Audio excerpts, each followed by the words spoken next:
Bueno, pues como vamos un poco justos, voy a empezar. Lo primero es presentarme y darles los buenos días de nuevo. Mi nombre es César López. Yo dirijo el área de ingeniería de Mapfre Global Risk, lo que se conoce como ITSEMAP. Y hoy para mí es un día especial. Yo me dedico al mundo de la ingeniería de riesgos desde hace aproximadamente unos 30 años, no, algo menos, y vengo de familia aeronáutica. Yo fui un traidor, abandoné la vocación familiar y me dediqué a otro mundo que no tiene nada que ver con el mundo de la aviación, pero en casa siempre he vivido muy de cerca todo lo que ha sido la realidad aeronáutica. Entonces, desde que soy pequeño, pues he vivido pues, cómo los compañeros de mi padre fallecían en accidente aéreo. Estoy hablando de hace 40 años. Entonces, cómo esa realidad ha ido cambiando y transformándose hasta un momento en el que los accidentes aéreos dejaron de ser noticia y hubo un cambio de paradigma en materia de seguridad. Para alguien como yo que se ha dedicado toda su vida al mundo de la seguridad, pues la referencia de la aviación pues ha sido siempre pues eso, la máxima aspiración. El preguntarnos el qué se hace también para que eso que antes era un problema haya dejado de serlo.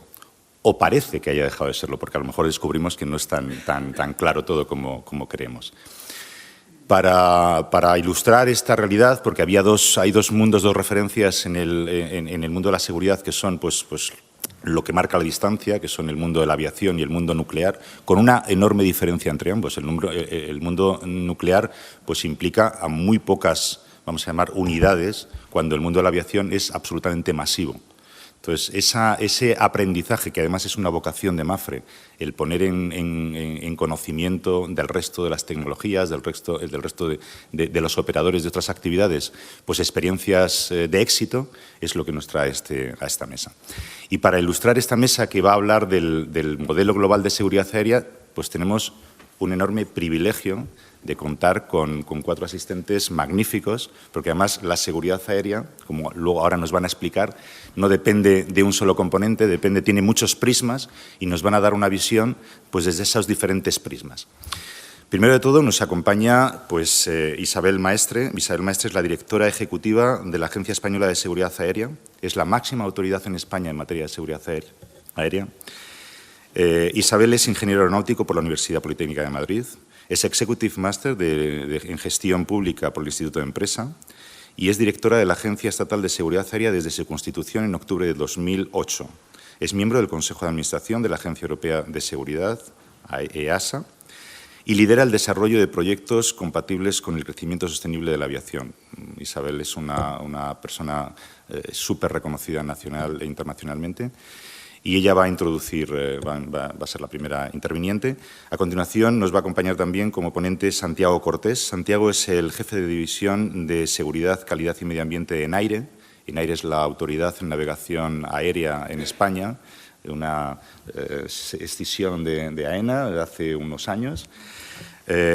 Santiago se incorpora a AENA en el área de navegación aérea en 2006 para trabajar en el ámbito internacional, siendo responsable de ambas actividades conjuntas con Eurocontrol y la Comisión Europea. Anteriormente había trabajado en INECO. INECO es un punto de inicio bastante común en el mundo de la aviación. Sí. Y para la gestión y la participación también en programas europeos y SESAR, que también hemos visto antes, como Bartolomé nos comentaba sobre SESAR. A continuación va a intervenir también Juan Román. Es el jefe de certificación producto de Airbus Military, de EADS, CASA. Airbus. Dice Juan Manuel es ingeniero aeronáutico también por la Politécnica y en 1984 comenzó su actividad profesional en la antigua Construcciones Aeronáuticas, CASA, posteriormente integrada en el grupo Airbus. Allí ha desarrollado su actividad en áreas de física de vuelo, dinámica de vuelo, aeroplasticidad y análisis de cargas. Desde finales de 2009 fue nombrado responsable de certificación de producto. Ya hemos visto que la certificación en esto del mundo de la aviación parece que es algo importante. Y finalmente cerrará las intervenciones Gustavo Barba. Gustavo es comandante de líneas aéreas y asesor independiente en seguridad en aviación para gobiernos e industria. Gustavo, que procede del mundo militar, yo he tenido ocasión de charlar mucho estos días atrás con él. Gustavo es un superviviente de un accidente aéreo y además pues no es fácil ser un superviviente de un accidente aéreo. Yo viví un incidente aéreo, que tampoco es fácil vivir un incidente aéreo, pero yo creo que todos los aquí presentes tienen e interiorizan el mundo de la seguridad y lo viven de manera apasionada. Entonces vamos a ver y vamos a intentar, por aquellos que no somos habituales de este sector, qué cosas podemos aprender para poner en práctica en nuestro día a día. Yo sin más te doy la palabra a Isabel, cuando quieras.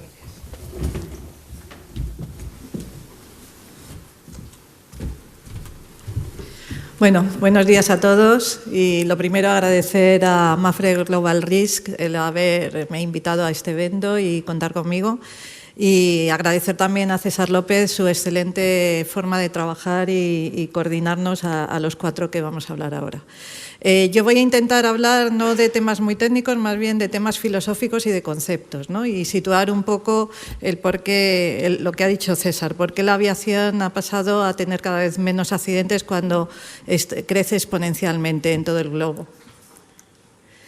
Lo primero, quería comentaros un poco el transporte aéreo. Verás, pues voy a traerme la...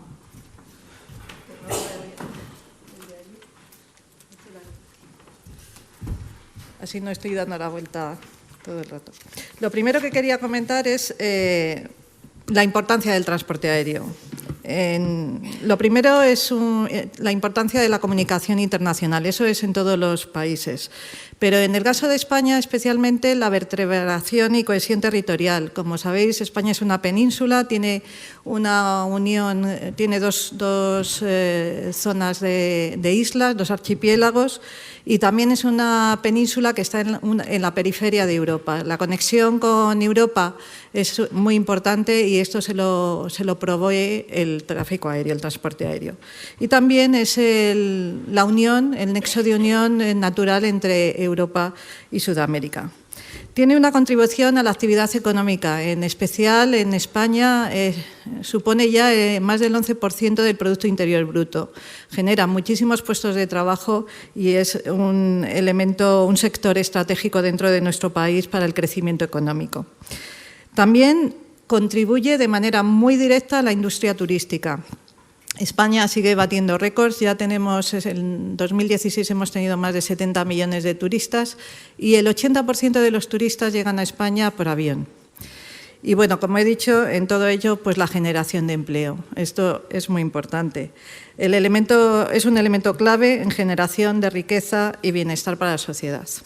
Bueno, dando esta pincelada de por qué el sector de la aviación es importante y para nuestro país en particular, quería comentaros un poco qué es lo que ha pasado con la aviación.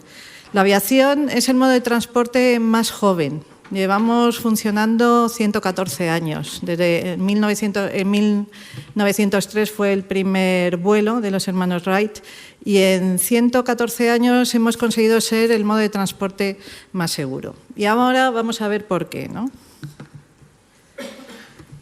Como veis, en 1903 fue el primer vuelo y en 1910 fue el primer vuelo comercial.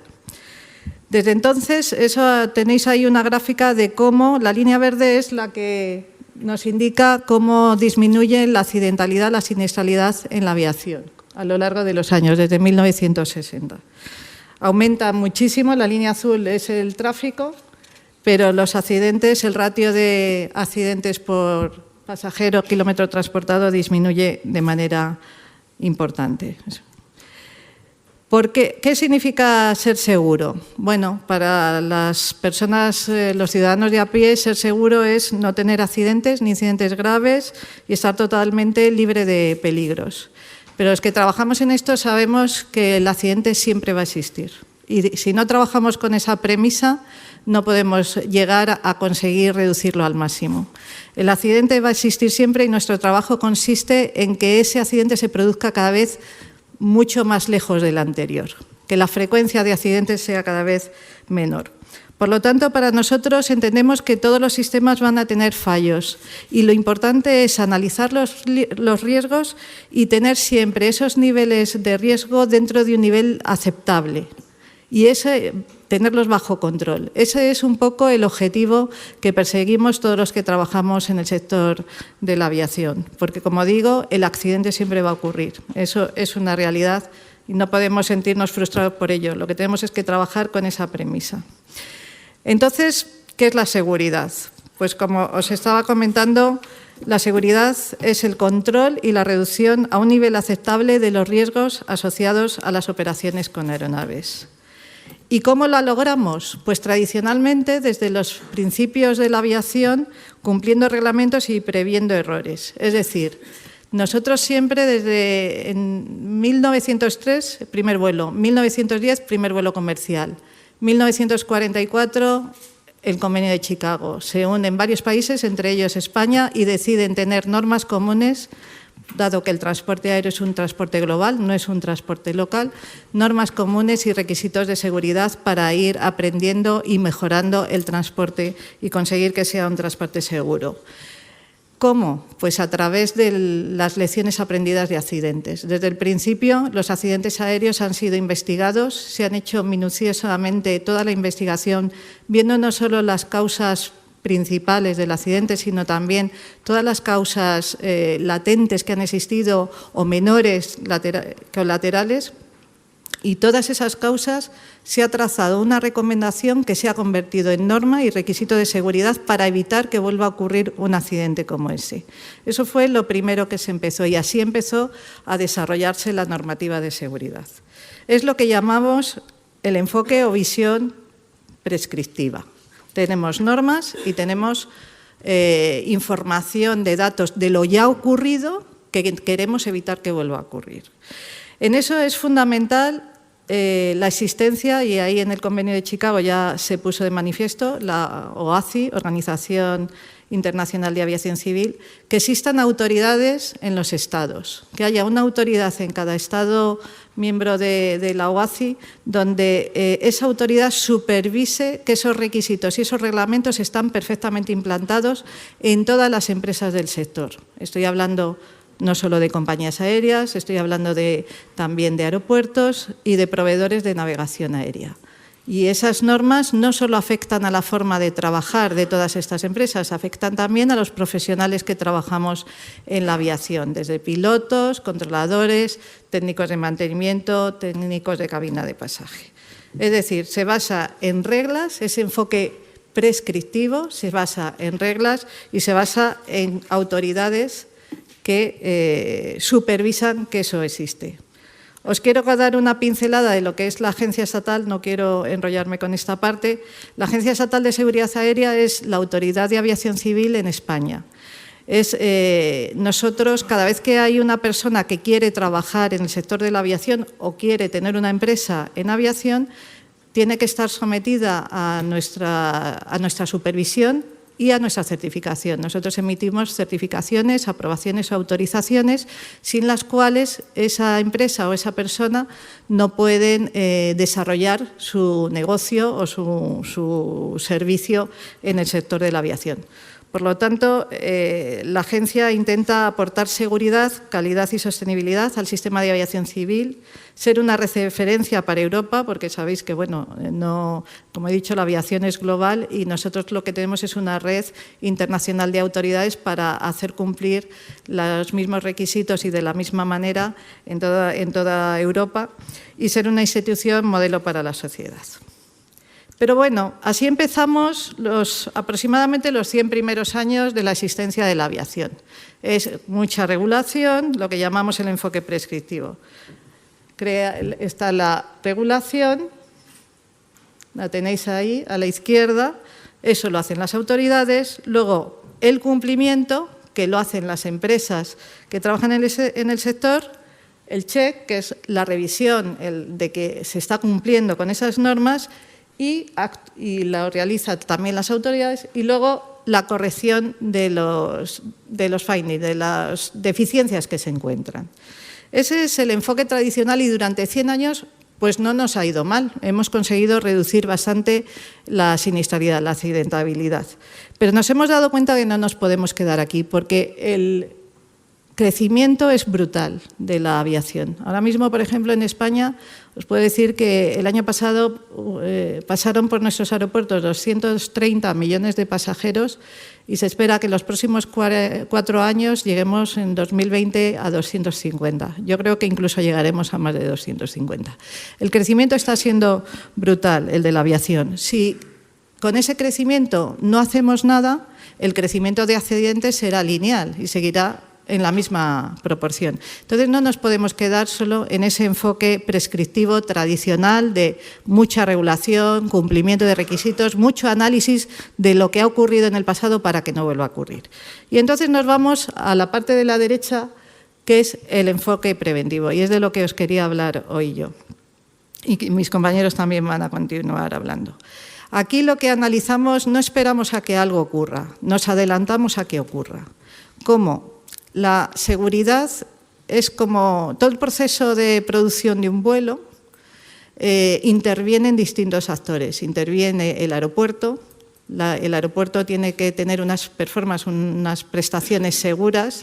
Interviene la navegación aérea, interviene el avión, la fabricación del avión, el mantenimiento del avión, interviene la operación en vuelo, intervienen los pilotos, los controladores, intervienen muchísimas empresas y muchos profesionales.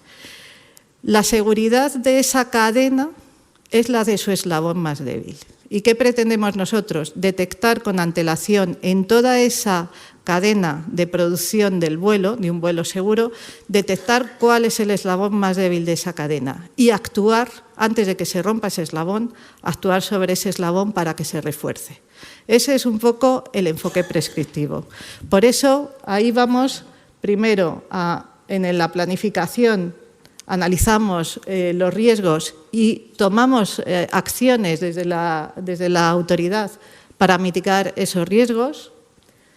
En hacer los operadores, las empresas, consideran las acciones de mitigación en el SMS Safety Management System, ese sistema de análisis de la seguridad, donde se analizan, como digo, no el accidente, porque eso ya es lo que hemos aprendido durante 100 años, sino ya incidentes de todo tipo, cuestiones que un piloto, un controlador, incluso un personal de handling detecta que hay alguna situación anómala que puede, si se repite o si se incrementa o si llega a ser un poco más importante, puede provocar un accidente o un incidente grave y lo notifica. Es lo que llamamos sistema de notificación de sucesos y datos, sobre que antes Bartolomé ha hablado, ¿no?, de datos, que es muy importante.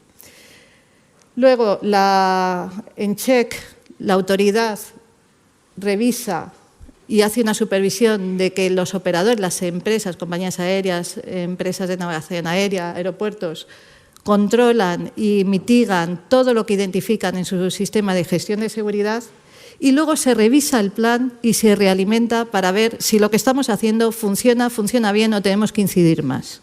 En eso se basa ese enfoque preventivo. Como digo, nos adelantamos a que las cosas ocurran.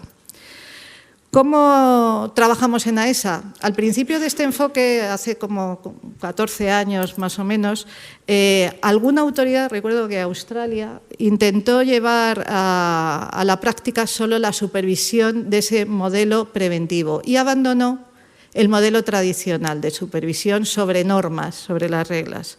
Y no le fue bien. Nosotros siempre, la agencia lleva 8 años funcionando, desde 2008, siempre hemos desarrollado un sistema de inspección y de supervisión de todas las empresas mixto, donde seguimos analizando en las inspecciones de seguridad operacional el cumplimiento de las normas, de los reglamentos, y también hemos empezado a tratar el enfoque preventivo que ahora os explicaré con el peso.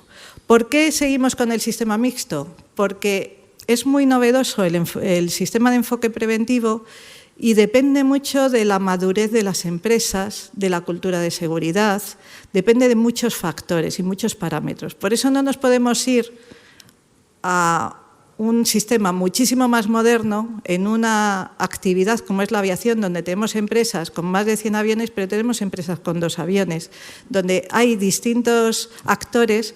No nos podemos ir a un sistema tan moderno y abandonar el tradicional. Y este sistema mixto es el que están haciendo ya todas las autoridades en Europa y prácticamente las más avanzadas del mundo, y es el que nos está funcionando. Con lo cual, en la parte superior, la inspección tradicional, reglas, cumplimiento de las mismas. La segunda, el enfoque preventivo. Ahí, ¿cómo trabajamos? Pues trabajamos creando un programa estatal de seguridad operacional que fue aprobado en Consejo de Ministros, donde España se marca unos objetivos en temas de seguridad operacional.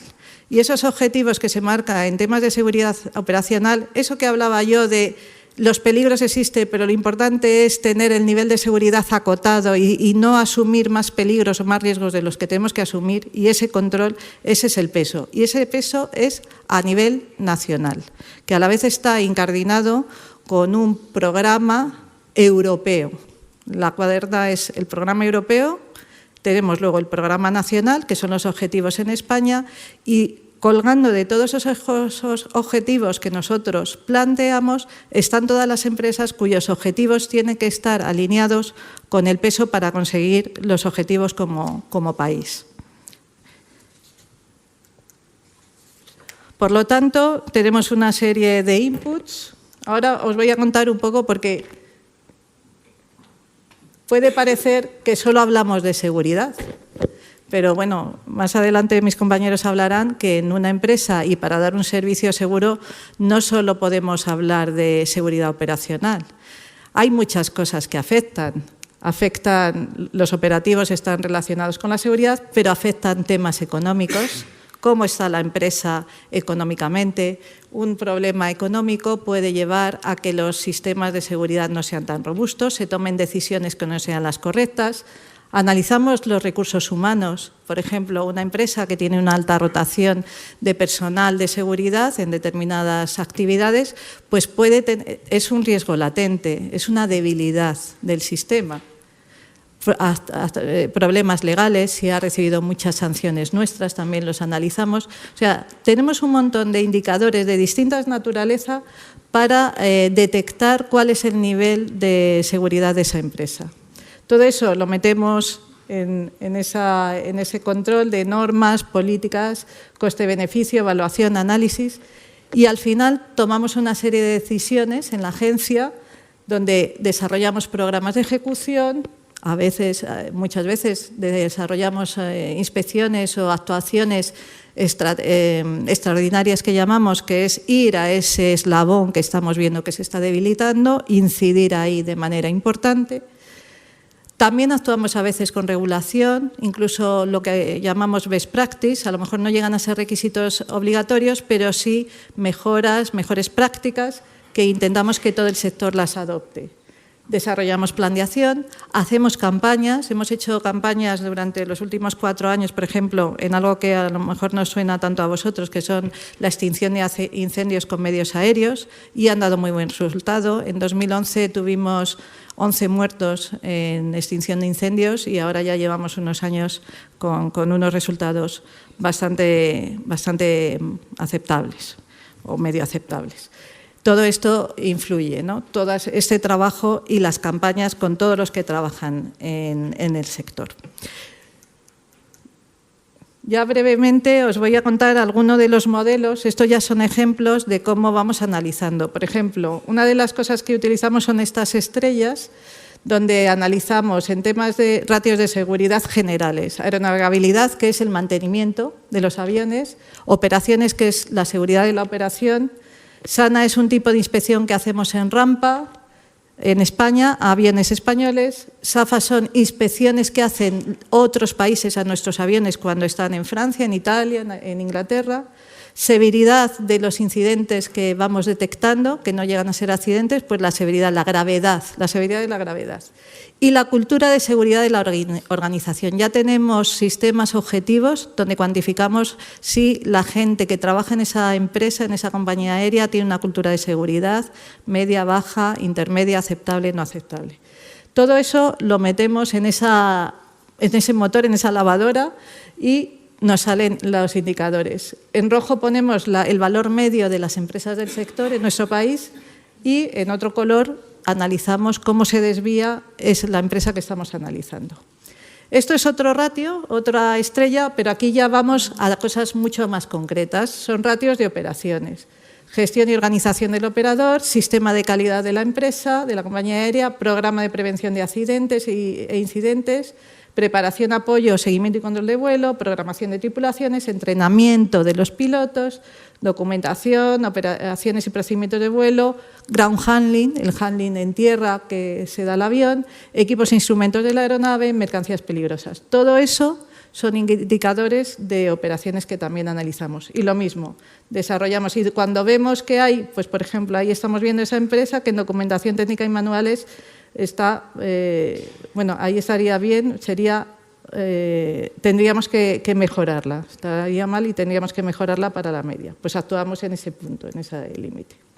Luego tenemos todo esto ha sido cosecha propia dentro de la agencia, este sistema, porque el modelo preventivo es muy bonito, pero era un modelo teórico que ha ido que ir conectando a tierra y poniéndolo en la realidad.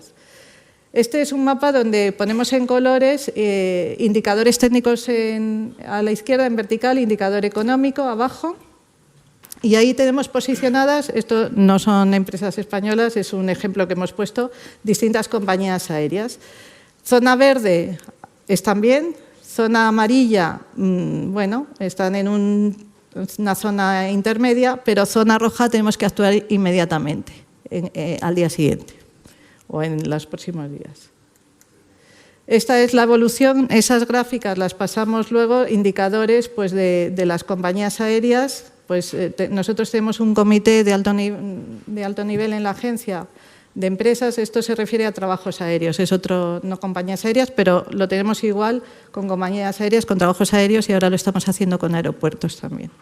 Y entonces vamos viendo la evolución, tenemos 3 comités al año y entonces vamos viendo la evolución entre los comités, pues flota, base, renovación, rotación, etcétera. Y este es el histórico, aquí vemos con flechas, pues una compañía, por ejemplo, estaba la de arriba, estaba en la zona intermedia, aceptable, pero ha pasado a la zona roja. Algo ha pasado, tenemos que actuar inmediatamente, no hemos detectado a tiempo que esto estaba pasando a la zona roja, tenemos que actuar inmediatamente. Bueno, son algunos ejemplos de lo que hacemos. Por lo tanto, como conclusión, el sector aéreo está hiperregulado a escala internacional, el sistema tradicional de supervisión ha sido exitoso, hemos estado 100 años haciéndolo así y hemos conseguido reducir, y se analizan los 8 elementos críticos que son esos. Pero para mantener o aumentar los altos niveles de seguridad alcanzados, debemos implantar el enfoque preventivo.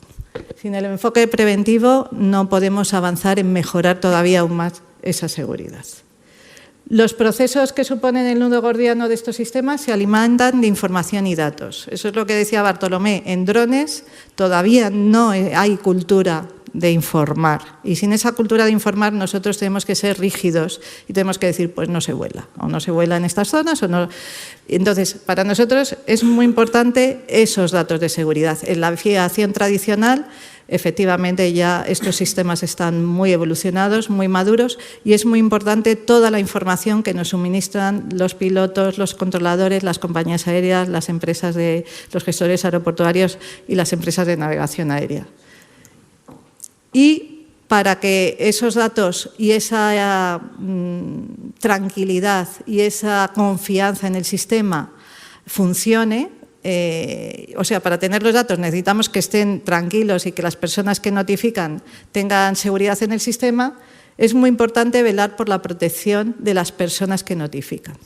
Muchas veces hay profesionales que notifican no a su empresa, nos notifican a nosotros porque han detectado algo que no les parece correcto, que es una mala práctica. Entonces, a veces tienen preocupación por si eso puede llevar a represalias, pero todo el sistema, y además en España en 2011 en la Ley de Seguridad Aérea está establecida la protección de las personas que notifican. Luego nos habían pedido... Ya queda. Sí, pues ya termino. Retos a los que se enfrenta el sistema. Ya hablo de aviación en general. Nuevos modelos en negocio de compañías. Las compañías aéreas cada vez son más competitivas. Los nuevos modelos de negocio hemos pasado de tener empresas controladas por una sola persona o un grupo de accionistas a ser empresas que cotizan en bolsa y también empresas cuyos accionistas son a veces fondos de inversión riesgo. Servicio de navegación aérea se ha privatizado en España. Han entrado más empresas a llevarlo a cabo. Y la gestión de los aeropuertos, aunque es un monopolio natural, ya se está jugando a nivel internacional. Los gestores aeroportuarios controlan aeropuertos y salen a concurso en todo el mundo. Está muy globalizado.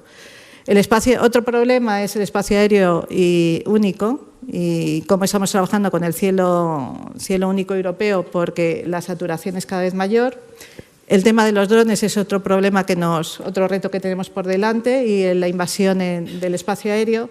Los riesgos asociados a la innovación y las nuevas tecnologías y la experiencia y formación del factor humano, este es un tema muy importante y también, como no, la amenaza terrorista, que es algo que tenemos todos. Bueno, pues cómo nos enfrentamos desde la agencia, siguiendo con nuestro papel de autoridad de supervisión, mejorando la calidad, supervisar la implementación de la normativa y desarrollar y gestionar mejor nuestra organización. Bueno, perdón que creo que me he pasado un poco.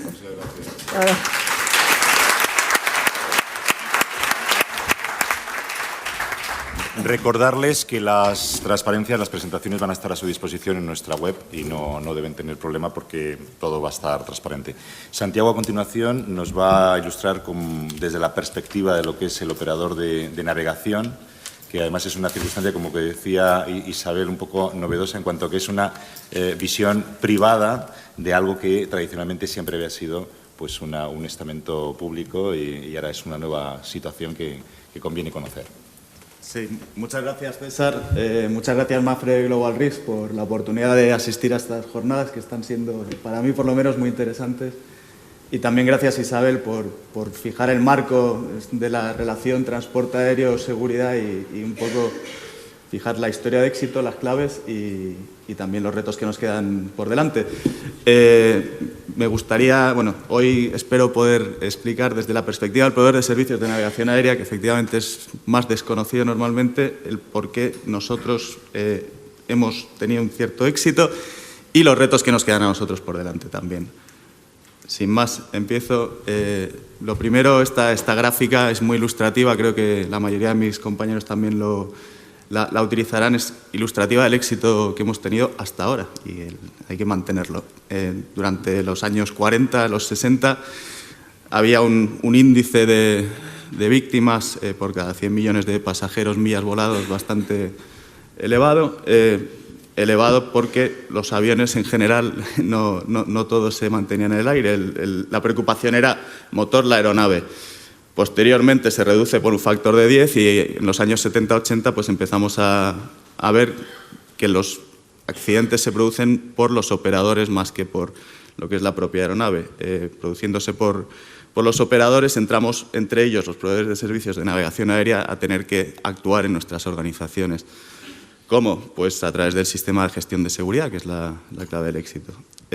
Finalmente se reduce otra vez por 10 el factor a finales del siglo pasado y en la imagen podéis ver cómo mencionamos cielo único europeo. ¿Por qué? Porque hay un continuo crecimiento de tráfico y la Unión Europea identifica que hay que tomar medidas para que se mantenga el muy buen índice de seguridad en transporte aéreo que teníamos en esos momentos. Antes de avanzar, como somos un poco más desconocidos los proveedores de servicios de navegación aérea, sí que me gustaría hacer una breve introducción de a qué nos dedicamos y luego concretamente en aire. Proveedores de servicios de navegación aérea pueden dar varios o uno solo de los servicios que aquí están ilustrados. Servicios de comunicación, tierra-aire, piloto-controlador o tierra-tierra entre controladores de países adyacentes o entre un controlador civil y un controlador militar. Servicios de navegación, hasta ahora con ciertos sistemas, a futuro seguro que serán sistemas de navegación por satélite. Servicios de vigilancia, los radares, básicamente, saber dónde tenemos los aviones. Toda esa tecnología está a disposición de nuestro personal cualificado, muy cualificado, los controladores aéreos, para que ellos manejen los aviones, los secuencien, gestionen, eviten conflictos. También hay otros dos servicios que prestamos como proveedores de servicios de navegación aérea, diseño de espacio aéreo, Ese cielo azul para nosotros está lleno de carreteras, de rotondas, límites de velocidad. Quien diseña eso es un proveedor de servicios de navegación aérea normalmente, y también los servicios de información aeronáutica. Esos planos del aire pues los quiere tener el avión y nosotros se los facilitamos. En aire presta todos los servicios que hemos dicho anteriormente y bueno, lo hacemos a través de 4.000 profesionales, 2.000 controladores, 1.000 técnicos de mantenimiento y de operaciones y luego otros 1.000 ingenieros barra staff. Movemos unos 2 millones de vuelos anuales. Antes Isabel mencionaba la cantidad de pasajeros. Lo que se espera se incremente, pues también en vuelos hay una fuerte previsión de incremento. De hecho, el año pasado crecimos alrededor de un 8% en vuelos y este año estamos igual, otra vez, de momento. ¿Cuáles son los condicionantes en este entorno en el que proveemos estos servicios? Pues básicamente va creciendo el tráfico y ante ese crecimiento nos lleva a tener que gestionar esos nuevos tráficos. Esos nuevos tráficos, para gestionarlos necesitamos introducir nuevas tecnologías, introducir nuevos procedimientos y todo eso se tiene que hacer gestionando la seguridad de la introducción de esas tecnologías. También tenemos otros condicionantes que también ha mencionado Isabel anteriormente, lo que viene siendo la calidad del servicio. Tenemos que dar un servicio con puntualidad, digamos. La rentabilidad del servicio, se nos exige que ese servicio pues sea eficiente en lo económico, y la sostenibilidad del servicio. Tenemos que reducir las millas voladas, el consumo de combustible, las emisiones y el ruido.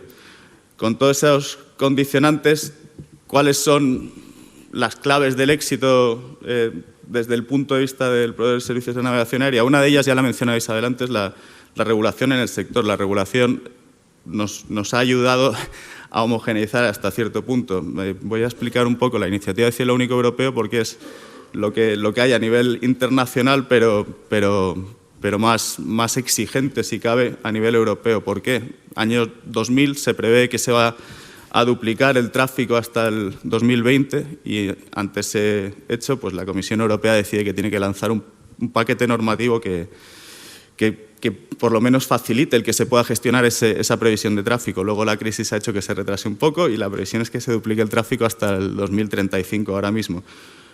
¿Qué es la iniciativa de Cielo Único Europeo? Cielo Único Europeo fundamentalmente es normativa que pretende homogeneizar todo lo que es el negocio del transporte aéreo y sobre todo la parte de provisión de servicios. Esa normativa afecta a las organizaciones. En todos los estados se quiere que haya un regulador, una autoridad nacional de supervisión, los proveedores de servicios, que esos proveedores de servicios se certifiquen de acuerdo a unas exigencias comunes en todos los estados, que no cambien de estado a estado, que tengamos, yo qué sé, desde un manual de funciones, que es algo bastante evidente, pero también unos seguros. Ahora que estamos aquí, va fijando el cómo tiene que ser todo lo que es el negocio de la provisión de servicios de navegación aérea. También teníamos en Europa, todos los estados, tecnologías distintas. Estábamos manejando los aviones con tecnologías distintas. Cielo Único Europeo lo que pretende es homogeneizar. Es mucho más fácil manejar y más seguro manejarse si cuando un avión, que es la misma tecnología de un país a otro, pues lo que está soportándole desde el suelo, digamos, también es parecido. Aparte de que facilitará la movilidad del personal de control, que es una de las expectativas de la Comisión Europea. Finalmente, ¿qué otras cosas propone y ha conseguido Cielo Único Europeo? Pues una gestión centralizada de aquellos servicios que se puedan centralizar. En vez de tener X países dando el mismo servicio, si un servicio se puede centralizar, pues mucho mejor. Y, por ejemplo, desde Bruselas se da desde hace bastante tiempo la gestión de la afluencia, que básicamente viene a ser que si hay muchos aviones en el cielo, pues paran los despegues hasta que la ruta se haya digamos, desatascado, ¿no? Normativa, una de las claves del éxito. Más claves del éxito, procedimientos. Hasta los años 2000 pocos procedimientos teníamos como proveedores de servicios. El procedimentar las cosas quita un poco del arte y es verdad que teníamos una plantilla muy bien formada y una plantilla que cada uno dentro de sus mecanismos ponía una parte propia en lo que era el control, y bueno, y si habían cosas que salían bien, pues se replicaban. Pero el procedimentar todo cuando hay mucha carga de tráfico está más que demostrado que es de suma utilidad para reforzar la seguridad.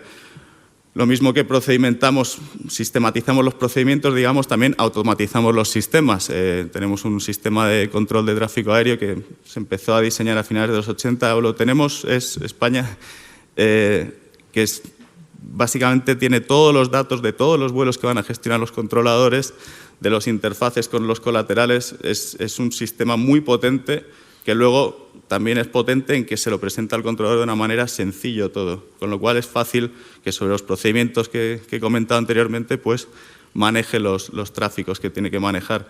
Por cierto que el sistema español es un sistema que han comprado tanto británicos como alemanes y bueno, es una pequeña historia de éxito.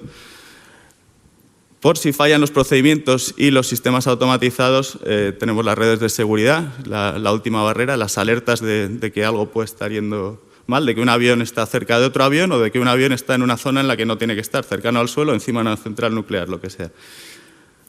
Más claves del éxito, indicadores, ya lo ha mencionado Isabel anteriormente, normativa más análisis de incidentes. Analizamos todos los incidentes y todos es grandes y pequeños. Por suerte hay muy pocos grandes y muchos pequeños, de los cuales sacamos lecciones aprendidas. Más el sistema de gestión de NAIRE más o menos analiza unos 1000 incidentes al año, de los cuales ya digo que son muy pequeños, pero es importante sacar lecciones. Sacamos tipología de cuestiones que pueden estar yendo mal. Podemos sacar mapas de puntos negros también y actuar sobre ellos antes de que se produzca el accidente. También, como ha mencionado Isabel, está muy bien analizar de manera reactiva lo que ha pasado con los lagging indicators, pero sí que es importante también poder anticiparse y en ese sentido estamos intentando, y creo que es uno de los retos, sacar indicadores tipo predictivo que nos permitan entender qué es lo que va a pasar, recoger mejores prácticas. Esos leading indicators, en teoría, con ese sistema automatizado que he comentado, que tenemos tantos datos, debería ser fácil de extraer, pero sí que requiere de tiempo, de recursos humanos, lo que es pensar cuáles son las mejores cuestiones, qué es lo que se tiene que monitorizar y en ello estamos. Indicadores, otra clave del éxito del transporte aéreo. Finalmente, las personas, cuando tenemos buenos procedimientos, tenemos buenas tecnologías, buenas redes de seguridad, la persona es la frontera final, digamos, es quien está utilizando esas tecnologías. Con las personas es un trabajo más reciente, pero sí que se está trabajando mucho en factores humanos, tanto en lo que es gestión de estrés, gestión de la fatiga también y también estamos analizando todo lo que es el uso de sustancias psicoactivas, entendido como medicamentos, tampoco ver cómo se puede ayudar a nuestros controladores y a nuestros técnicos de mantenimiento también, pero principalmente controladores, a trabajar mejor. También asociado a personas está la cuestión del error humano. Es inevitable, es una acción que no da el resultado esperado, pero analizando los procesos cognitivos asociados y los momentos en los que se produce, si se produce cuando se está planificando la acción, o se produce cuando se está ejecutando, se pueden sacar ciertas consecuencias, conclusiones y se puede ayudar a nuestra plantilla a detectar ese error y a corregirlo antes de que se produzca. Nunca vamos a conseguir el 100%, pero sí que estamos dando soporte a los controladores en ese sentido. Ya finalizo con los retos. Los retos son muchos. Aquí solo he dejado 5. El incremento del transporte aéreo, como he dicho antes, 2035, doble aviones. Si hemos manejado 2 millones, pues tendremos que manejar 4 millones. Es mucho. Eso hay que ver cómo se integra en el sistema. El reto del medio ambiente. Todos esos aviones hacen ruido normalmente. Ya no es la cuestión de emisiones, sino la cuestión de ruido. Llegan a un aeropuerto, los vecinos no les gusta que le vuele el avión encima de su casa y el reto ahí está en tener trayectorias muy, muy precisas. De ahí lo que he mencionado anteriormente, la navegación por satélite. Reto de la ciberseguridad. Tenemos un sistema muy automatizado, por suerte corre sobre programas no son, digamos, los generales que utiliza todo el mundo, pero hay que estar preparados para un ciberataque, hay que intentar que nadie pueda penetrar el sistema, porque es un sistema muy complejo que hay que controlar muy bien. Reto de los drones, pues bueno, está claro que si ahora mismo un controlador maneja 40 aviones y estamos intentando forzar para que maneje 43, si de repente metemos drones en espacio aéreo controlado en los números que se estaban mencionando en la mesa redonda anterior, pues hay que hacer un análisis muy robusto, ¿no?, para integrarlos. Y, por supuesto, es una industria que hay que fomentar, o sea que es un reto. El último reto, las empresas globales. Hay servicios tipo los satelitales que no los prestan empresas de Europa, que no están sujetas a reglas europeas, son globales y nosotros necesitamos de ellas porque en Europa no hay una empresa que les pueda sustituir, pero no les podemos, por ejemplo, exigir las condiciones de integridad, disponibilidad, continuidad en las señales que nos exige a nosotros la Comisión Europea. Entonces, hay mucha dificultad en llegar a acuerdos con empresas de las que necesitamos para poder pues aumentar la calidad y la seguridad de nuestros servicios. Con esto concluyo. Espero que se haya entendido un poco de dónde venimos, por qué ahora es más seguro volar que nunca y qué tenemos que hacer para que siga siendo seguro volar. Muchas gracias.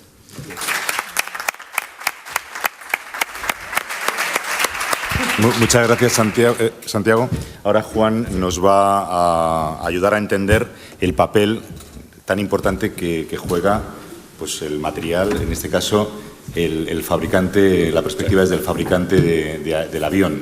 Entonces, bueno, Juan, cuando quieras. En primer lugar, muchas gracias a Mapfre por invitar a Airbus a esta conferencia.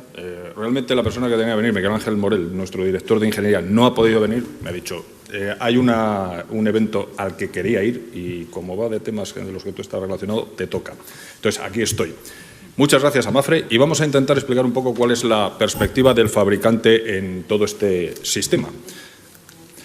Bueno, en primer lugar, nuestra opinión es que la clave del éxito del sistema de aviación comercial, en términos generales y en particular en temas de seguridad, es la globalización del sistema. A partir de la creación de la OACI y el establecimiento de pautas comunes aceptadas por las naciones, en el Convenio de Chicago, lo mencionó antes Isabel, todos los países están desarrollando normativa que va en el mismo sentido. En algunos empezó el desarrollo mucho antes, en los Estados Unidos, luego en Europa. Tenemos agencias muy potentes en materia de control de la seguridad y esa es para nosotros la clave del éxito. ¿Cómo funciona el sistema? El sistema es muy sencillo. Lo que hay que hacer es, en primer lugar, reconocer que la actividad humana está sujeta a errores, a fallos, y lo que hay que hacer es evitar que a lo largo del proceso esos fallos lleguen al final y puedan dar lugar a condiciones inseguras o incluso accidentes. Es decir, cada actividad que se realiza en aviación tiene una serie de controles orientados a prevenir. La evolución histórica del sistema inicialmente se centró, obviamente, en el desarrollo de las tecnologías básicas del vuelo, de desarrollo de la aerodinámica, propulsión, estructuras. A continuación se empiezan las actividades masivas en materia de transporte aéreo, pero empieza a haber accidentes y empieza a verse la necesidad de investigar en profundidad esos accidentes con el fin de empezar a tomar acciones mitigadoras. Inmediatamente después se comienza, tras una serie de accidentes muy relevantes, a tener en consideración aspectos que al principio no eran tan importantes como los factores humanos, la interacción hombre-máquina, la seguridad en el diseño de los sistemas y, por último, en la última fase del desarrollo en que estamos ahora mismo, los aspectos organizativos, la seguridad relacionada con cómo funcionan todas las organizaciones que están involucradas en el sistema de aviación, que ha culminado con la publicación de los requerimientos de Safety Management Systems y, obviamente, abordar los retos. Para nosotros como fabricante, los drones, en términos generales, no solamente hablando de pequeños vehículos, sino en general, es un reto desde el punto de vista no solo de fabricante, de operadores y de autoridades. Bueno, aquí os he puesto un dibujo de lo que es el esquema regulatorio que tenemos en Europa. El esquema regulatorio que tenemos en Europa está liderado por la Agencia Europea de Seguridad Aérea, EASA. Eso lo podéis ver en la página web y cubre desde los aspectos de aeronavegabilidad, es decir, aspectos técnicos que afectan al diseño del producto, al mantenimiento de esa aeronavegabilidad a lo largo de la vida del producto y todos los demás aspectos, como puede ser gestión del tráfico aéreo, control de tráfico aéreo, reglas del aire, etcétera, etcétera. Todo el espectro regulatorio está aquí y es un espectro regulatorio que va evolucionando y además va evolucionando bastante deprisa. En ese sentido, EASA es una agencia bastante eficiente a la hora de producir regulación. ¿Qué pasa en el mundo militar? En el mundo militar la globalización no existe. No existe una agencia a nivel de las Naciones Unidas como la OACI que dé instrucciones sobre cómo hacer las cosas. Los temas militares son específicos y nacionales. Entonces, eso crea ciertos problemas. En particular, en los Estados europeos, cuando hay que desarrollar productos militares nuevos de alta tecnología, Eurofighter, A400M, tanqueros, etcétera, etcétera, se ve la necesidad de armonizar regulaciones. Existe una iniciativa lanzada por la Agencia Europea de Defensa, se llama MAWA, Military Airworthiness Authorities, que pretende armonizar los sistemas de gestión de la aeronavegabilidad en el mundo militar en base al sistema civil. En el año 2015 se han publicado el primer paquete completo de requerimientos y están a disposición de las naciones para su implementación. Sin embargo, la implementación a nivel nacional no está evolucionando desde el punto de vista de la industria de manera satisfactoria. No está haciendo de manera controlada y coherente. Cada nación está implementando las cosas un poco a su criterio. Mi amigo Bartolomé sabe perfectamente cuál es nuestra opinión al respecto. Realmente la industria necesita una armonización en materia regulatoria entre el sistema civil y el sistema militar, porque al final todos estamos hablando en el fondo de lo mismo. Y no hay muchas razones que obliguen a que se gestione la seguridad de manera diferente. Hay algunas especificidades en el mundo militar, pero que pueden ser tratadas, pero la gran globalidad de los temas se pueden tratar en común. ¿Cómo funciona esto de alguna manera? Pues en primer lugar tenemos las organizaciones de diseño, que es de las que emana prácticamente toda la información de los productos. El diseño de una aeronave, un motor o una hélice, que son los productos aeronáuticos, hay que certificarlo. Y luego veremos un poco cómo es eso. Eso significa que hay que garantizar la seguridad de ese diseño. A partir de esa certificación salen datos para la producción, salen datos para el mantenimiento, salen datos para la operación. Ahora hay que certificar operacionalmente los productos y todo eso debe de ser gestionado de manera armonizada y supervisado por las autoridades. Las vías de ataque para conseguir todo eso es, primero, certificar los productos, obtener los certificados de tipo que certifican los diseños, obtener los certificados de ambientales, ruido y emisiones, certificados operacionales de reciente incorporación en la normativa europea, y luego están los certificados de operadores, naturalmente. Además, no solo hay que certificar los productos, hay que certificar las organizaciones que trabajan en diseño, producción, mantenimiento, etcétera, etcétera. Es decir, no puede diseñar un producto aeronáutico cualquiera. Tienes que tener unas aprobaciones otorgadas por las autoridades. En el caso de los fabricantes vamos a hablar un poquito de los certificados de tipo. Los certificados de tipo pretenden garantizar la seguridad del diseño. Es la base de todo. Un certificado de tipo no certifica un avión, certifica la documentación del avión. Es decir, los planos, los datos al máximo nivel de detalle. El proceso es supervisado directamente por las autoridades examinando la documentación en detalle. Análisis, ensayos, resultados de ensayos, etcétera, etcétera, etcétera. Tras un largo proceso, costoso, como decía Bartolomé antes, el proceso culmina con la emisión del certificado de tipo por parte de las autoridades y que en el mundo civil va ligado al certificado ambiental, ruido y emisiones. Y adicionalmente, antes de que un producto, un avión comercial pueda entrar en servicio, al menos en la Unión Europea, hay que hacer la certificación operacional. Datos como, por ejemplo, la MML, Master Minimum Equipment List, hay que certificarlos ahora. Antes no era así.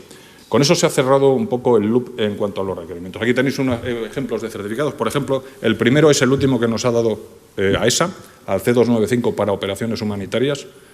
Los demás son uno de EASA del 295 y el mismo de la FAA de hace bastantes años. Otra cosa que es fundamental es la obligatoriedad para una organización de diseño de reportar defectos, problemas. Es mandatorio por ley. Nosotros tenemos la obligación de que cualquier informe o anomalía que nos reporte un operador, y esto vale en el mundo civil o en el mundo militar, tenemos que analizarlo y reportarlo a las autoridades en el caso de que suponga un potencial peligro, una condición insegura. Y no solo eso, sino que tenemos que tomar las medidas necesarias para corregirlo. Las autoridades tienen un mecanismo, que es la Directiva de Aeronavegabilidad, para hacer mandatorio la implementación de una serie de acciones en una aeronave, en algunas o en toda una flota. El sistema es un sistema colaborativo, no es coercitivo en principio. Hombre, si una organización no cumple lo que tiene que hacer, las autoridades pueden actuar. Pero el sistema se basa en que yo reporto porque de ese reporte las autoridades sacan información estadística suficiente para identificar la necesidad o no de cambiar una normativa, de tomar una acción para incrementar la seguridad en algún punto. Y así es como es una de las claves del éxito del sistema.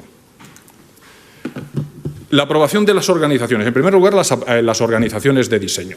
Las organizaciones de diseño, como os decía antes, ninguna organización de ingeniería puede diseñar aeronaves si no tiene una aprobación en ese caso EASA, de AESA para los productos que todavía son responsabilidad de la Agencia Nacional, del INTA y la DGAM o de cualquier autoridad con la que estés trabajando. Entonces, en primer lugar, tú tienes que tener una estructura organizativa, tienes que tener claramente definidas las responsabilidades, quién es responsable de qué, con aprobación por parte de las autoridades. Tienes que tener documentados todos tus procesos y todos tus métodos. Y además tienes que tener aprobados tus recursos, tanto en cuanto a conocimientos como en cuanto a cantidad. Todo ello, además, debe de ser sometido a una supervisión interna, lo que llamamos DOA Independent Monitoring. DOA es Design Organization Approval, que nos audita internamente. Nuestros colegas, existe un departamento que se dedica a auditarnos. Y adicionalmente a eso, las agencias, EASA, AESA, el INTA, la DGAM, nos auditan externamente en función también de los resultados de las auditorías internas. En producción, el objetivo de la aprobación de la organización de producción es garantizar que lo que se produce, lo que se fabrica, es conforme al diseño aprobado, tanto a nivel de piezas o componentes individuales que se certifican a través de los llamados Form 1. Un Form 1 es la declaración de conformidad de una componente, o a nivel de producto completo, el Form 52, que lo que declara es que el producto completo cumple los requerimientos y es conforme al diseño aprobado. En base a eso, el diseño, como veis, es el driver de todo. Y al final se producen piezas y aeronaves conformes a un diseño aprobado. Mantenimiento. Dices, bueno, ¿qué hace un fabricante de aviones con mantenimiento? Es que el mantenimiento no es solamente el mantenimiento que todo el mundo piensa. Modificar aviones hay que hacerlo en centros especializados de mantenimiento, centros 145 que llamamos, que tienen que estar aprobados también. Por ejemplo, las conversiones de nuestros aviones... Sí, termino enseguida. Nuestros aviones, cuando los convertimos, los hacemos en centros 145, aprobados por las autoridades. El Safety Management System, ya hemos hablado de ello, es un sistema general de tener en cuenta la gestión de riesgos para la toma de decisiones, no solamente en las organizaciones de diseño de producción, que ya estaba globalmente. Es decir, no tengo mucho más que decir, se basa en esos 4 pilares fundamentales: los procedimientos, la medida, indicadores, la gestión de riesgos y el más importante para mi gusto, que es establecer una cultura de safety en términos de training y de información. Y por último, otra vez, el desafío de los drones. Los drones traen un desafío de verdad a todos los niveles, de fabricantes, autoridades, operadores y demás. El número de operaciones que se pueden ejecutar con estos sistemas es enorme. Los tamaños de productos que se pueden imaginar va desde unos pocos gramos a grandes aviones. Alguien hablaba antes de la posibilidad de taxis aéreos en Dubái. Es cierto, nosotros estamos metidos en proyectos que llamamos Urban Air Mobility para, pensando en la congestión de tráfico en grandes ciudades en el futuro, hacer taxis aéreos o autobuses aéreos. Entonces, todo es posible. Estamos todavía un poco lejos de eso, pero se conseguirá, no les quepa la menor duda. Entonces, la adecuada respuesta de las autoridades, los fabricantes, los operadores, va a ser determinante en el éxito del sistema. Y ya he terminado. Muchas gracias y espero no haberle dejado algo de tiempo. Muchas gracias, Juan.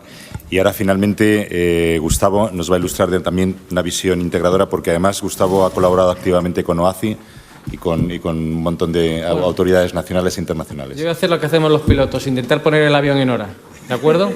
Así de claro.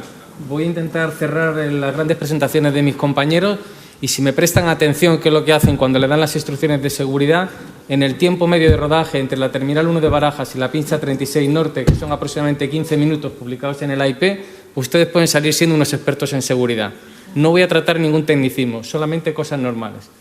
¿Ok? Vamos adelante. Los objetivos que tenemos, ¿cuáles son? Conocer cuáles son realmente nuestros niveles de seguridad. Segundo, comprender cómo los hemos alcanzado. Tercero, saber si esto es sostenible o no es sostenible. Y cuarto, lo que pretendemos en este foro, cómo podemos extrapolar estas lecciones a este sector. ¿Ok?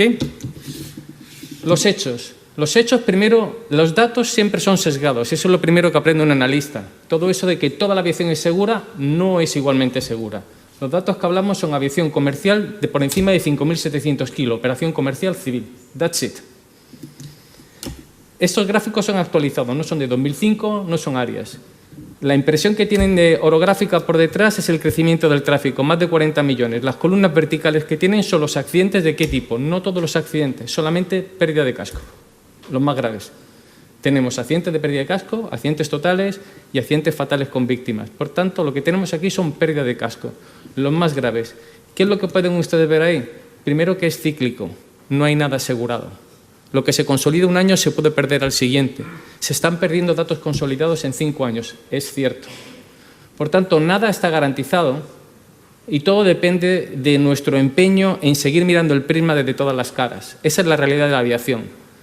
En el año 2015 conseguimos tener en aviación comercial en Europa por encima de 5.700 kilos un accidente con pérdida de casco por cada 3.3 millones de vuelos. Pero en el año 2016 ha sido cada 2.56. Hemos perdido mucho. Entonces, la lección aprendida es que las estadísticas están bien, pero necesitan analistas, ¿de acuerdo? Lo que queremos decir aquí es algo tan simple en esta diapositiva, en que el sistema de aviación es el sistema más seguro, la industria más segura desarrollada en la historia de la humanidad. Y eso es un hecho. Saber lo opuesto es una realidad. ¿Por qué decimos que somos seguros? Porque somos ultra seguros. Porque el objetivo que hemos tenido es tener un accidente por debajo de 1 millón de ciclos de operaciones. Nadie ha conseguido esto nunca. ¿De acuerdo? El hito ha sido que desde los años 90 hemos entendido que no podíamos mejorar la seguridad con una aproximación tradicional. O sea, hemos cambiado el paradigma. ¿Y qué hemos hecho? Introducirlo donde lo hemos introducido todos, en el modelo de negocio. Igual que nacieron las escuelas de MBA, la seguridad tiene que ser parte del modelo de negocio. Y esto es lo que quiero que tengan en cuenta. Porque el título de la presentación, ¿cuál era? Inteligencia de seguridad. Es el puntal fundamental de la fiabilidad. ¿Y la fiabilidad qué es? Es confianza, es seguridad. Los sistemas de gestión de seguridad son necesarios. Miremos más cosas. Víctimas fatales. En el año 2016 ha habido casi el doble de víctimas que en el año 2015. O sea, que la seguridad es buena. ¿Estamos satisfechos? En absoluto. ¿Cuál es el análisis que tenemos? Esto es lo que han enseñado mis compañeros, la OACI. Hemos creado una agencia de Naciones Unidas independiente que intenta armonizar la seguridad en el mundo. Y esto es una realidad. Los accidentes, ¿a quién les ocurren? Y esto tenganlo en cuenta para todo lo que queda de presentación. ¿Los accidentes ¿me ocurren a mí? ¿Me ocurren a ella? No. Le ocurren a una organización. ¿A qué tipo de organización? A la que opera. ¿Cuáles son las que operan? Operadores aéreos. El titular siempre es un avión de la compañía X ha tenido un accidente. El siguiente es un avión del fabricante tal, operado por la compañía tal. Por tanto, estos señores y nosotros los operadores siempre estamos en el mismo carro. Y somos los que afrontamos todos los litigios y los problemas. La OACI, que es muy sabia, y Naciones Unidas, bla, bla, bla, bla, ¿qué hicimos?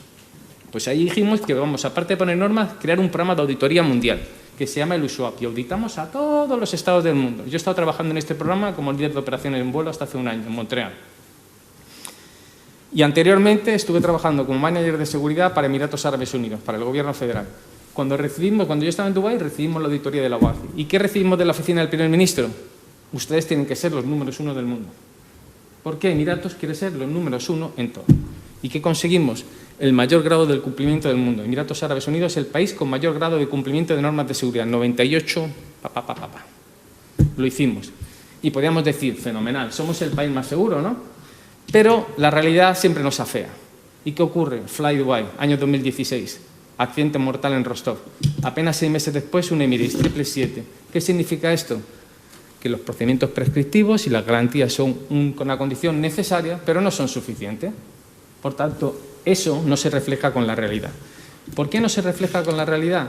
Porque el valor en la seguridad del cumplimiento regulatorio, en las checklists, es limitado. Y esto quiero que presten atención. Esto procede de Harvard y es la teoría del regulatory craft. ¿Cómo regulamos los seres humanos nuestra vida? Todo lo que tenemos es artificial. Vivimos en una sociedad totalmente artificial de conveniencia. Lo que está bien, lo que está mal, lo que es políticamente correcto, lo que es ilegal y lo que no es legal. Ese círculo azul representa lo que es ilegal. O sea, todo lo que estuviera dentro de ese círculo no lo podríamos hacer porque Isabel procedería y diría que es ilegal. Diríamos, pues está muy bien, ¿no? Y tenemos otro círculo, que es la inseguridad. Yo no quiero hacer cosas inseguro, pero ¿qué trazabilidad o qué concordancia hay entre la ilegalidad y la seguridad? Parcial. Eso significa que la regulación, en la persecución de la seguridad, tal y como la entendemos, tiene una eficacia limitada. Si decimos que hablamos de regulación de seguridad y solamente un 30% tiene que ver con seguridad, le estamos imponiendo un coste de un 70% de convenciones legales tachadas de seguridad de la industria que no la permite producir ni invertir. Y por eso inventamos los sistemas de gestión de seguridad, donde lo que abocamos son a objetivos y métricas de seguridad. Las normas las tengo cumplidas, por eso puedo jugar en este campo de juego, pero a partir de ahora me tiene que usted demostrar que está en forma. Eso es lo que hoy estamos haciendo y lo que queremos hacer. La problemática es increíble. La OACI piensa, ¿por qué ocurren los accidentes? Porque alguien se equivoca, porque alguien comete un error. Vamos a ir muy rápido en esto. Los accidentes ocurren en una organización y las organizaciones las mandan líderes. No son organizaciones democráticas. Hay un consejero delegado que tiene plena autoridad. Toman decisiones, establecen políticas, establecen objetivos y planes de negocio. Y eso hace que haya unas condiciones de trabajo. En esas condiciones de trabajo operamos. Y esas condiciones de trabajo nos pueden ver sometidos a unas tensiones en las que cometemos errores o incluso violaciones, porque la gente puede ser despedida por no cumplir sus objetivos de trabajo. Y tenemos unas defensas de las que habla Santiago, de las que habla Isabel, de las que habla Juan. Y esas defensas, que son la tecnología, los procedimientos y el entrenamiento, intentan capturar en esa red de seguridad todas las desviaciones. Pero como nada es perfecto, terminamos teniendo accidentes. Hoy en día lo que tenemos que ver es cuáles son la trayectoria latente entre las decisiones del top de la organización con los incidentes y los accidentes. Y eso documentado tiene un enorme valor. Esto no me lo he inventado yo, como nada de lo que está en esta operación. Este es el modelo de causalidad de accidentes de la Organización Internacional de Aviación Civil. Y todos creemos que esto está muy bien y la certificación tiene un valor supremo. Pero la certificación se hace en un entorno lo mejor posible, pero aislado. No hay deployment operacional. La Organización de Aviación Civil, que es en su anexo 8, donde recoge todos los estándares con los que se van a producir las certificaciones y la navegabilidad, lo que dice es que en un entorno ideal hacemos un certificado, si firmamos el certificado tipo, perfecto. Pero cuando hacemos el deployment, la operación, el entorno, las condiciones colaterales que existen, implican que existen una serie de desviaciones. Esa es la deriva operacional. Si estas desviaciones no empezamos a monitorizarlas, empezamos a operar el avión como puede ser fuera de su envelope de certificación, y ahí sabemos que no es seguro, porque el avión se certifica en un envelope, cosa que la mayor parte de los pilotos ni siquiera conocen si no son pilotos de prueba. Los sistemas de gestión de seguridad lo que tratan es de detectar esa deriva y con esa deriva controlarla para resituarnos en el área de menor riesgo. Y por eso nosotros utilizamos conceptos muy formales. No vamos a un diccionario a buscar definiciones. Tenemos nuestra propia definición de seguridad en el anexo 19 de la OACI y tenemos la definición de SMS en el anexo 19. Y todo el mundo sabe qué es el control de riesgos a un nivel aceptable. Y por eso publicamos un nuevo anexo con todos estos componentes y obligamos a operadores y a estados a que se hagan responsables de que lo que dicen es lo que hagan. Y lo que hagan tengan los objetivos. Yo cumplo todas las normas muy bien, pero si tienes este accidente me da igual. ¿Cuál es tu objetivo? ¿10, 9, 8, 7, 6? Igual que cualquier empresa.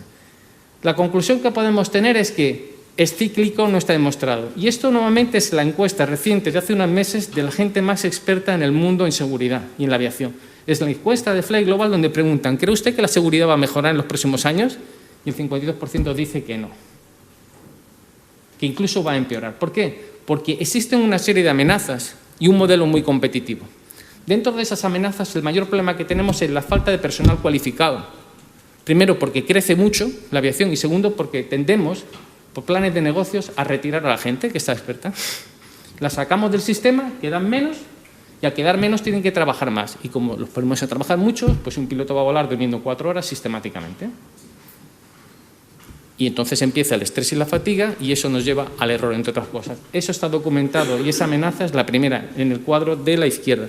En el cuadro de la derecha dicen cuáles son las soluciones. La solución tecnológica es una certeza, pero por sí misma no vale, porque somos un sistema sociotécnico y necesitamos huir de la bimodalidad. La bimodalidad es una simplicidad, 1 y 0, 0 y 1. Eso no puede tener en cuenta todas las condiciones. Y hubo una tentación, que fue Airbus, que fue sacar el elemento humano de la operación y dijeron que fueron perfectos. Y que tuvieron catástrofes. Catástrofes.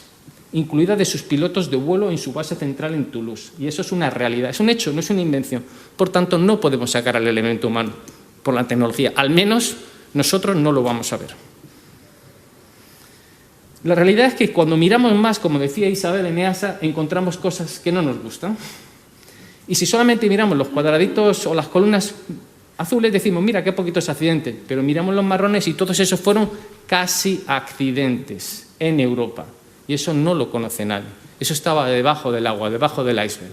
Y lo que vemos es que los incidentes serios se están doblando año a año. ¿Qué significa? Que estamos navegando por aguas turbulentas. Eso está dentro del concepto de la operación. ¿Por qué? Porque los accidentes ocurren en la operación, pero si miramos, los fallos técnicos se incrementan un 23%. ¿Por qué? Porque también hay nuevos modelos en los procesos de mantenimiento de aeronavegabilidad, entre otras cosas. Y también hay mucha competencia y litigio respecto a la implementación de directivas de aeronavegabilidad porque los fabricantes se resisten, porque es un gran coste. Y eso el público no lo conoce. Pero esa es la gran batalla y el gran caballo de batalla para que la certificación siga siendo una garantía de éxito. El mayor problema, evolución de modelos de negocio. Ahora hay compañías que no las conocen ni la madre que los parió, diciéndolo claramente. Ni sus pilotos son empleados ellos, ni trabajan siempre en el mismo sitio, ni tienen una base, sino que hay 90. Y es tremendamente difícil para una autoridad controlarlas. Esa evolución del mercado de negocios hace que no seamos capaces de valorar dónde están los riesgos. Y vamos a las recomendaciones. Las recomendaciones son 3. Evolución de la metodología de seguridad. No solamente vamos a investigar reacciones, a investigar accidentes que han ocurrido. Lo que vamos a hacer fundamentalmente es, además de eso, mirar en los modelos de negocio y valorar cuáles son sus pilares. Y fundamentalmente mirar cuál es el rendimiento, el desempeño, cómo cumplen sus objetivos de seguridad, si tienen muchos, pocos o menos accidentes. La realidad es que todo lo que no esté dentro de la inteligencia del CEO de una organización no va a ninguna parte. Por tanto, el CEO tiene que tener un conocimiento de seguridad y tiene que percibir los riesgos reales, documentados, porque si no toma decisiones tiene responsabilidades que pueden ser penales o criminales, como se han hecho, no solamente civiles. Y eso es fundamental para que funcione un sistema de gestión de seguridad. Y la tercera recomendación es la implementación del modelo Shell, que es la integración del elemento humano como el centro en la toma de decisiones. El elemento humano con el software, el elemento humano con el hardware, el elemento humano con el medio ambiente y con otros elementos humanos. Esto es un modelo aceptado por la OACI. Eso nos permite navegar en un margen de variabilidad seguro.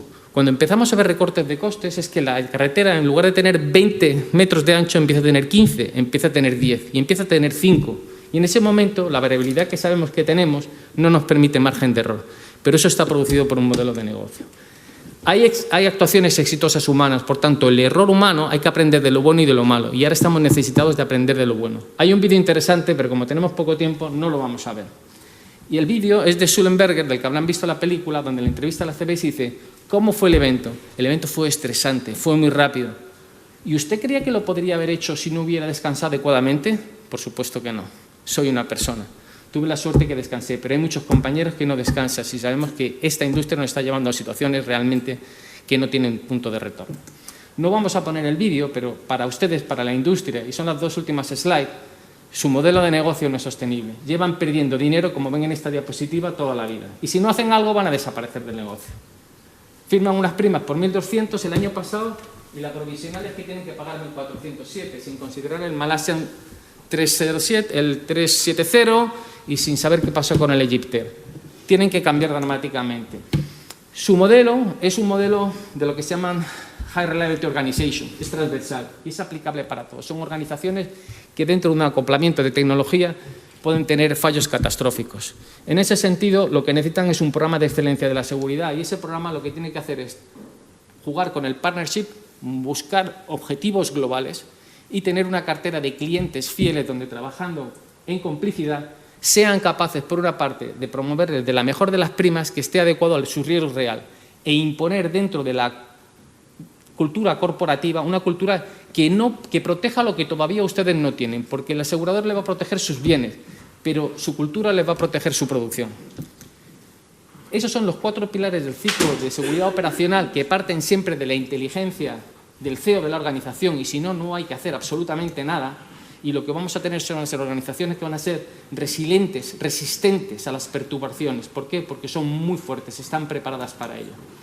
Las características sería un programa de sinergias y actividades donde haríamos muchos tipos de actividades, de comunicación, de información, de análisis de riesgo, y sería un gran portfolio que se podría dar a todos los clientes de una gran corporación que trabajara para ellos. Muchas gracias.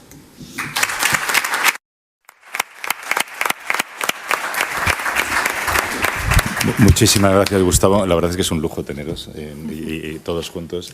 Y yo espero y deseo que nos haya trasladado a la audiencia pues, esas experiencias de éxito que pueden ser aplicables en esas organizaciones HRO, que son todos nuestros clientes. El mundo del petróleo, el mundo de la minería, el mundo de la producción de energía, todas somos orientadas a ese tipo de gestión. Tenemos exactamente 3 minutos, nos tenemos que trasladar ahora dentro de exactamente 3 minutos a la sala principal, donde se va a realizar el cierre de las jornadas por parte del presidente de Mapfre. Y sí, me gustaría, antes de que nos trasladáramos, dar la oportunidad de que la audiencia pues, nos trasladara a la mesa alguna pregunta, alguna inquietud. No espero el micrófono, voy a pregunta para Santiago. Santiago, soy Carlos Bernabéu de Arbórea. He escuchado una cosa que has contado en tu presentación que me ha resultado curiosísima. Has hablado de que estabais experimentando, teníais un proyecto en relación con sustancias psicoactivas para los controladores de vuelo. Esto me ha recordado la novela de Frank Herbert de Dune, en la que se prohibían las máquinas de computación y había que estimular el cerebro de las personas que pensaban, ¿no? Cuéntanos algo más de esto rápidamente. Sí, funciona. No es un proyecto a efectos de que suministrar, sino precisamente lo que está en el ámbito europeo, está bajo cielo único europeo también. Lo que tenemos que hacer es ayudar al controlador a que si tiene un problema, un médico, pues ayudarle a saber qué es lo que puede tomar, qué es lo que no puede tomar. Está dentro del tratamiento, pero es muy difícil. En eso estamos. Una pregunta más, o un par de ellas, sí.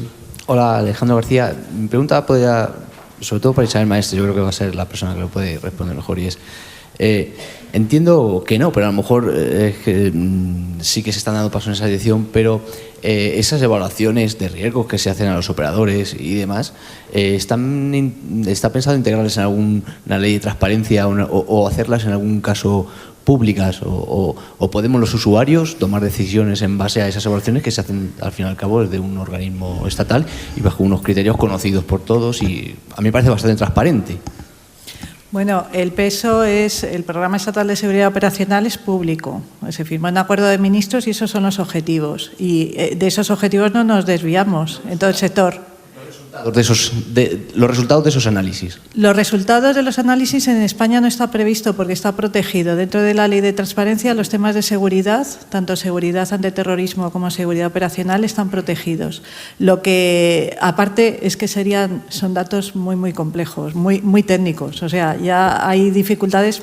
Por ejemplo, los resultados, los informes de investigación de accidentes son públicos.